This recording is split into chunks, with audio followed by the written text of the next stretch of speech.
Ești femeia care face dacă iei decizii chiar și când nu știi 100% că sunt perfecte. Înțelegi că acțiunea imperfectă bate perfecționismul paralizant. Faci un pas azi, apoi încă unul mâine, fără să aștepți permisiunea. Te oprești din a planifica și începi să implementezi. Alegi să crezi în tine mai mult decât în fricile tale.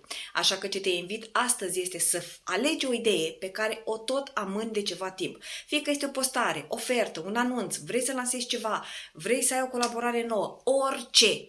Și fă astăzi primul pas spre ea. Apoi te invit să-mi scrii în comentarii sau în mesaj privat ce ai ales să faci și ce pas ai făcut.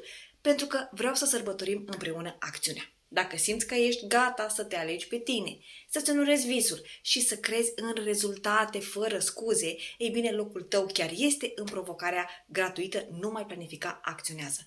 Vor fi 28 de zile, 28 de pași concreți, gratuit, da, ai auzit bine, gratuit.